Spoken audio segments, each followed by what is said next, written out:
Hər vaxtınız xeyir. Mən Nihal. Bu gün sizinlə çox bəyəndiyim və hər bir şahmatçının öyrənməli olduğu maraqlı bir etüd sizinlə paylaşacağam. Həm taktik baxışımızı inkişaf etdirəcəyik, həm də şahmatın gözəlliyindən zövq alacağıq. Əgər hazırsınızsa, başlayaq. Bəli, bu David Guggenheim'in məşhur etüdlərindən birisidir. Blok etmək fikri ilə tanış olan gənclər şübhəsiz birinci gedişi tapacaqlar. Burada ilk gedişi tapmağa çalışın. Və göstərirəm. Şah C6. Burada gördüyünüz kimi qaraların şahları küncdə qısılıb qalıb və gedəcək yerləri çox azdır. Hətta bir neçə gedişə mat etmək təhlükəsi var ağların. Və qaraların burada ən mükəmməl gedişi, ən düzgün gedişi top H6 gedişidir və şah vermək. Ancaq burada deyə bilərsiniz ki, top H8 niyə gəlinməsin və top H8 gəlinsə nə ola bilər? Top H8-ə şah C7 gedişi var dostlar. Davamında A xəttində mat isə qaçınılmaz olacaqdır təbii ki də. Yəni A xəttində matdan qaçış yoxdur. Keçək öz gedişimizə. Top H6. Burada bu gedişi tapmaq çox çətin bir gediş kimi görünə bilər. Y6 gedişi çətin bir gedişdir. Bu gedişin əsas fikri 5-ci xətti açmaqdır. Bəs sizcə niyə? Bu fikir daha sonra sizin üçün daha aydın olacaq dostlar. Y6 və top Y6. Şah C7 gəlirik və təbii ki də A1 xəttindən mat istəyirik. Top A6. Burada top A6 gedişi yalnız bir gedişdir. Yəni bu gediş təkdir. Top A6 gedişinin məqsədi təbii ki də deyə bilərsiniz ki, topu niyə qurban versin? Burada iki məqsəd var.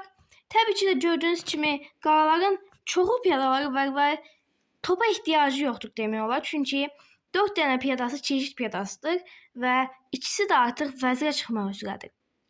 Yəni topu verdikdə artıq vəzir çıxsa da heç bir məğlubiyyətə qatlanmayacaq.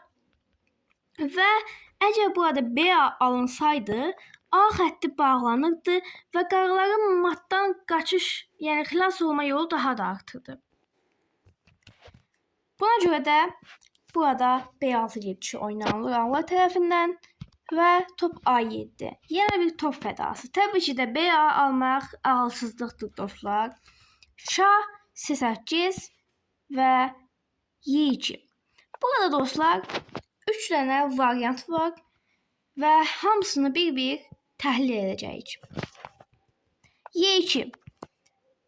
Burada Y2 gedişinə top A1 gəlinir dostlar. Və yəni çox gözəl vəziyyətdir, çox gözəl bir etüd. Top A1 gedişinə top A1 alınsa nə olur? Gəlin baxaq. Top A1 alındıqda B7, şah A7 və B8 vəzir çıxılır. Daha sonra şah 6, şah C7, şah A5, şah C6, şah A4, şah C5, şah A3 və şah C4 gedişlərindən sonra şah A2, şah A2 gəlir və burada vəzir B3 gedişi ilə artıq mat olur dostlar. Yəni buna görə də Y2 gəlmək o qədər də yaxşı gediş deyil.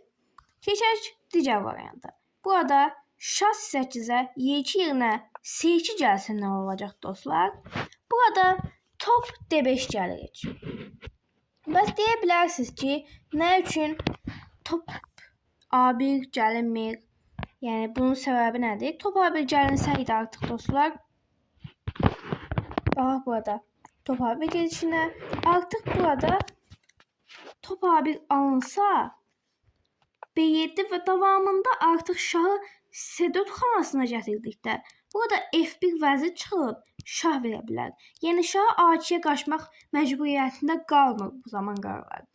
Və artıq o zaman qaralar oyunu qazana bilərdi. Baxaq burada C2 gedişinə top D5 gəlinib və F1 vəzir. F1 vəzirə top A5. Təbii ki də top A5 gedişi çox sadə gedişdir. Top A5 alına bilməz çünki B7, şah A7 və B8 vəzirdən sonra şah A6, vəzir B7 kimi mat var. Ancaq burada top A5 gedişi gəldikdə artıq mat qaçınılmaz hala gəlir və burada tək gediş vəzir F5 gedişidir. Top F5, S1 vəzir, top A5, vəzir A3 və B7. Burada dostlar vəziyyətə baxın. Vəzir F5 gedişi, yəni hal-hazırda bəlkə də başa düşdünüz. Y6 gedişi gəlməyinin məqsədi burada 5-ci xəttdə açmaq idi və artıq Y6 gedişinin məqsədi burada bizə aydın olur dostlar. Çünki əgər Y6 gəlməsəydi, vəzir F5 artıq rahatlıqla gəlib oyunu qaytara bilərdi qardaşlar. Ancaq Y6 gediş gəldikdə artıq top F5 xəttini tutur və vəzir F5 gedişi mənasızdır. Və burada vəzir A3 tək gedişdir, yenə də mat olur, B7 mat. Keçək digər şah C8-ə, 3-cü variantına Y6. Burada Y6-nın məqsədi çox incədir və deyə bilərsiniz ki, Y6 nə üçün gəlinir? Burada piyada topun D5-ə gəlməsinə icazə vermir və baxa görə burada ağlar necə reaksiya verir? Ağlar burada top B1 oynayır dostlar. Bəli. Burada artıq Y5 gəlindikdə J4. Deyə bilərsiniz Y5 gedişinin məqsədi nədir dostlar? Bayaqlarım göstərdim sizlərə. Burada F1 vəzir çıxdıqda artıq vəzir F5 gələ bilmirdi. Çünki top var idi 5-ci xəttdə və artıq burada Y5 gəldikdə topun baxış açısını dəyişdirir və artıq vəzir F5 gəlmək çox asan olur. Ancaq buna icazə vermir ağlar və J4 gəlir, yenə F5 xəttini tutur və artıq burada qaraların çarəsi qalmır. Məcburən C2 gəlir və topa hücum edir. Artıq burada top D5 yerinə top B5 gəlir. Bəli, burada S1 vəzir çıxdıqda isə top A5 yenə və vəzir A3-dən sonra B7 mat olur. Bu blok etmənin zəfəridir dostlar və artıq ağlar blok etmənin zəfərini artıq qazanıblar.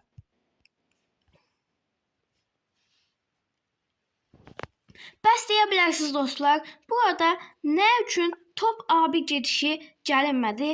Gəlin ona da baxaq. Əslində bayaqki vəziyyəti ilə eynidir. Bayaq sizə izah etmişdim. Top A1-ə, top A1, B7, şah A7, B8 və buralar davamlı getdikdə artıq burada şah C4 alına bilmir. Çünki burada F1 vəzir çıxılır və artıq burada qaralar üçün vəziyyət daha yaxşıdır. Belə dostlar, ümid edirəm ki, bu etüdün gözəlliyini sizin də xoşunuza gəldi. Unutmayın ki, şahmatda ən çətin vəziyyətlərdə belə həmişə bir gizli yol olur. Kifayət qədər diqqətli baxmaq lazımdır.